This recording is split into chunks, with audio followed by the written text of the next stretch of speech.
Dans cette séquence, j'aimerais juste revenir avec vous sur les différents formats d'images orientés print ou web, et donc pour vous inciter à retenir les principaux formats d'images importants.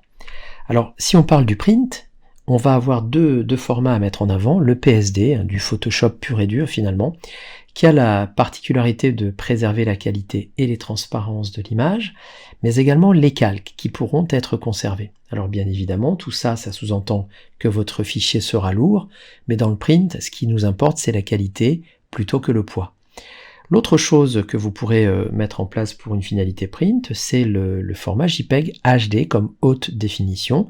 Alors haute définition, ça sous-entend que vous partez d'abord d'une image de qualité correcte, et que si vous avez pris le soin de mettre votre curseur de qualité au moment de l'enregistrement de votre fichier, et que vous l'avez mis à 12, c'est-à-dire totalement à droite dans la liste des positions, eh bien vous garderez une qualité correcte au moment d'enregistrement.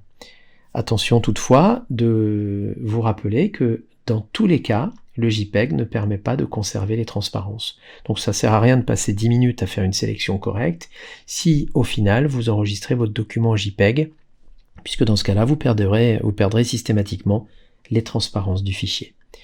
Dans un deuxième temps, si on a une orientation plutôt web ou digitale, eh bien les deux formats à mettre en avant, ce sont le PNG et le JPEG. Alors le JPEG et le PNG sont des formats différents, notamment au niveau de la conservation des transparences.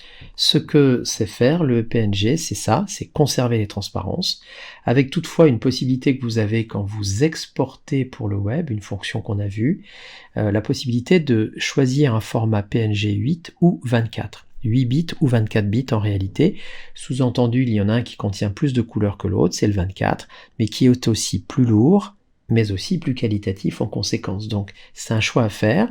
Si je voulais par exemple envisager une diffusion pour une tablette de type iPad, le PNG 24 ça marche pas mal. C'est plus lourd, mais si j'ai juste besoin d'afficher sur des périphériques mobiles, la problématique du transfert et du débit est moins important. Par contre, si je fais du web pur et dur, le PNG 8 est peut-être plus adapté, plus compatible, moins gourmand, même si sa qualité est un petit peu moins élevée, c'est quand même celui-là que je garderai pour le web.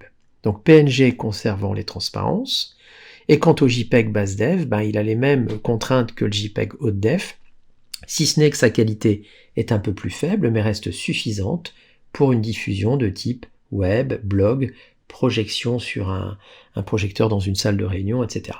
Donc évidemment, pour que cette qualité soit modulée et donc le poids soit modulé, vous devrez aussi bouger ce curseur au moment de l'enregistrement pour préserver une qualité plus ou moins forte. Donc ce curseur variera entre 0 et 12.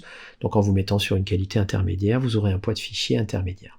On a toujours la même problématique que pour le JPEG haute def, évidemment. Les transparences ne seront pas conservées en JPEG.